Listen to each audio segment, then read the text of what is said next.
Face reality, people. Movies are dead. Games are dead. Narrative?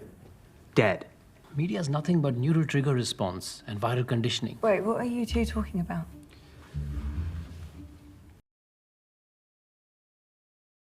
All right, just watched a movie called Punch Drunk Love. That felt like 3 hours, but I'm pretty sure it was in less than an hour and a half. I think that's how good the fucking movie was. Holy shit. I think I'm in love with this movie. Straight up. I don't even know if I have reasons for it. Uh, it's just like I don't know how to describe it, like a roller coaster, I guess. But there's themes to it. There's the idea of, I guess, romance or socially awkward shit. It's just a beautiful fucking movie from beginning to end. Like I said, it felt like 3 hours, but an hour and a half passed. That means I was like absolutely like entrenched in the fucking thing. Uh, the little things that touch on like how neurotic Adam Sandler is in the movie, but also maybe not as much, but a little bit as far as like how much Emily Watson's character wanted like a real love thing, I guess. And he's so socially awkward that the only thing he actually desires is something authentic. Like that's the only thing he seems to attract to. Where he he I don't know, maybe because he's so used to hiding his own thoughts and ideas of the world that he wants the real deal with anything, just like desperately. They do like little things in the movie to showcase that, where he's talking about like a DJ on a radio station, right? And he's like, man, he's so cool because he's so like authentic. He's real about it. He says what he thinks. It's like he admires that, right? And that's something like he wants to be able to do, to just be himself. But the only times we actually see his actual expressions, at least early in the movie, are when he's pissed off and he starts breaking shit. But other than that, he's trying to hide everything until he starts going deeper in or falling more in love with, I guess. Not even more in love with, I guess, just falling in love with Emily Watson. He just becomes blatantly honest with her more than anyone else, apparently, off rip, because maybe that's the thing. He was always dying to be around or to just dying to be with someone, maybe. It's just like a good vibey fucking movie with a lot of funny ass fucking moments. This movie's hilarious too, like legitimately funny. Uh, I mean, good God, he he's like a neurotic Holden Caulfield from fucking uh, Catcher in the Rye. Or like he just does not like fake phoniness, even though he tries to like. You said I gave you my name, my credit card, all that shit, and you said you were a decent call service, but you betrayed me. You're phony. Like fuck you, man. Like he's just like doesn't understand that scams exist and people can say one thing but mean another, right? And I guess maybe he's learning that through the Emily Watson character, which is usually what you see in hero movies. Usually the hero needs like some aspect of love that opens up his hero ness to where it becomes like super them, right? You see Neo in The Matrix and Batman and Nolan's movie, like he doesn't wake up to like try to become a better version of himself until Rachel slaps the fuck out of him and says, "Yo, little bitch, you're gonna just kill someone? You're an idiot." And I guess same thing here. I think there's a line where they actually say that somewhere in the movie where like something awakens when the guy falls in love or something, or when the not guy but like the hero or the main character falls in love. I think they said something in the movie like that, but don't quote me. Uh, yeah, it's fucking epic, bro.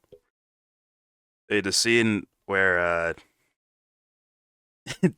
the people that are chasing him down from Utah, that they call scam service, when they get into it, they like rear end him, right, and tailspin him a bit.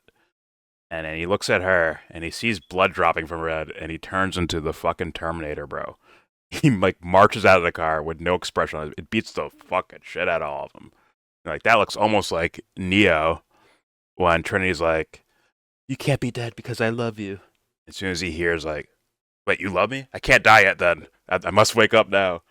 And it's like this almost like Zen-like trance, and he just beats the fuck out of the fucking the Smiths or the what are they called? The agents. Beats the shit out of the agents. Like it's almost like a similar deal. Like kind of the same thing. Like maybe these creators are saying, like, "Oh, love is actually the most important thing to people, or maybe just heroes or whatever." Maybe they're going somewhere like that. I don't know, but all in all, let's say you're not looking for shit like that, and it's just good, vibey, funny romance. It's like a rom-com that's a little bit that can touch on a little bit more in a darker area, darker territory.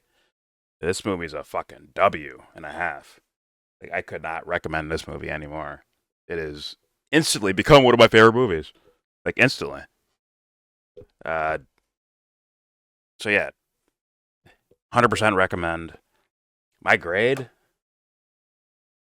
I think this movie is a legit 8.3. 8.2, 8.3.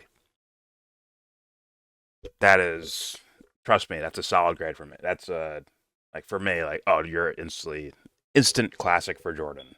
Like immediately. And the only reason other movies might get higher scores is because they have more extravaganza, right? And you think about like, The Matrix or something like that, there's a lot more extravaganza. There's a lot more moving parts. You have to kind of try to keep cohesive and coherent, right? This is like it's a lot simpler, but I still think it touches on some sense of complexity. But like the little details about someone being neurotic, right?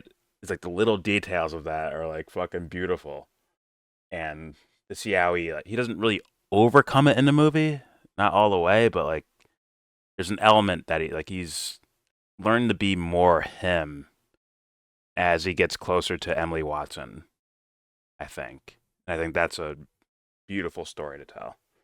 Very good vibey. So yeah, for me, instant classic. 8.2, 8.3 out of 10. I'm actually pretty solid about that one. I don't think it's going to go up if I watch it again, which I will be doing maybe some other time. But this is like a movie I'd be proud to recommend to someone. But like one of those movies that not everyone's seen, but once if they do see it, they'll there's no way they wouldn't like this movie. Either it's funny for them, or it's romantic for them, or it's interesting to them, or there's subtext they read into, or they're neurotic, or a half neurotic like me, whatever. Maybe that's their vibe. Like someone's like, they'll find something that they'll enjoy about this movie, even if they won't admit it out loud. I guarantee you they will like something. So this is like one of those like, show off about film at a party somewhere. Like, yeah, I love films like Punch Drunk Love. So you do. You mentioned this movie. It's an instant W, bro. W for you. For everyone else. All right. Anyone else like to comment on this movie? Teddy, you've seen all of it? No. Fair enough. There you go. Highly recommended. Punch Drunk Love, 2002. Adam Sandler and Emily Watson. The brilliant Paul Thomas Anderson wrote and directed this. The guy's kind of brilliant, if you ask me. I think he belongs in that brilliant category, especially with some of his other work. Yeah. 8.2, 8.3. There you go. Punch Drunk Love.